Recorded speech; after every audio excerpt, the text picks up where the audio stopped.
Hi guys, welcome to it's me Esha channel. ఎలా ఉన్నారు అందరూ? మేమైతే ఫుల్ ప్యాంపరింగ్లో ఉన్నామండి. ఎందుకంటే ఊర్లు తిరిగి షిఫ్ట్లు అయ్యి ట్రాన్స్ఫర్లు అయ్యి ఫుల్ బాడీ స్ట్రెయిన్ అయిపోయింది, బాడీ ఫేస్ ట్యాన్ అయిపోయింది. దాంతో కంపల్సరీ ఒక మేక్ ఓవర్ కావాలని చెప్పి, ఒక రిలాక్సేషన్ కావాలని చెప్పి మేము ఫిక్స్ అయ్యాము. మా పిల్లగా కొత్త మేక్ ఓవర్ కావాలి, నాకు కొత్త హెయిర్ స్టైల్ కావాలని చెప్పి అంటా ఉండేసరికి సరేలే కానీ అవన్నీ ఒకటేసారి పని అయిపోతుంది అని చెప్పి ఒకటేసారి చేసాము. కనిపించిందే కదా మా పిల్ల కొత్త హెయిర్ స్టైలు.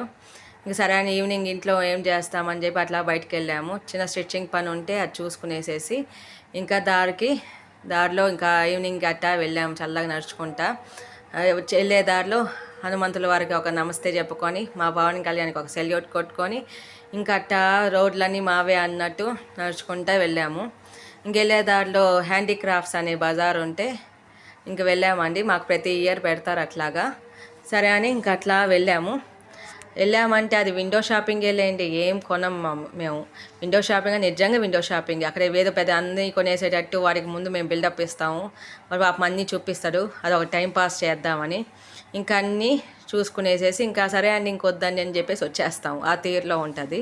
ఇంకా మా పిల్లకేమో చూసిందల్లా కావాలంటుంది. కానీ మనమైతే బడ్జెట్ పద్మనాభులం కదా, ఇంకా తను 10 తీస్తే దాంట్లో మేము 2 కొనిస్తాను.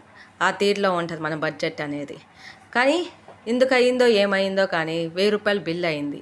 అది ఎట్టయిందో కానీ ఇంటికి వచ్చేదాకా మేము చూసుకోలేదు. అట్లా ఎందుకు అయింది, అంత అయిందా అనిపించేసింది నాకేను. కానీ అన్నీ చాలా తక్కువలోనే ఉన్నాయండి, చాలా తక్కువ కాస్ట్లో. పిల్లకాయలకి మటుకు చాలా బాగుంటాయి, ఆడపిల్లకాయలకి ఎక్కువ ఉన్నాయి మంచిగాను. దానికి తోడుగా వాళ్ళ తమ్ముడిగో సరిపోయాడు.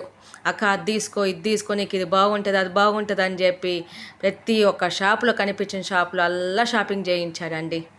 ఇంకా బయలుదేరేసాము. సరే అని మధ్యలో ఇంకా చూడ్డానికి బాగున్నాయి అన్నీను, చూద్దాము కనీసం కొంచెం సేపు అయినా ఉందాంలే అని చెప్పేసి అన్నీ చూసుకుంటూ వచ్చాము. కానీ వచ్చేటప్పుడు గమ్ముగా రాము కదా, ఫుడ్ని పలకరించాల్సిందే, అక్కడ బోనీ చేయాల్సిందే ఖచ్చితంగా.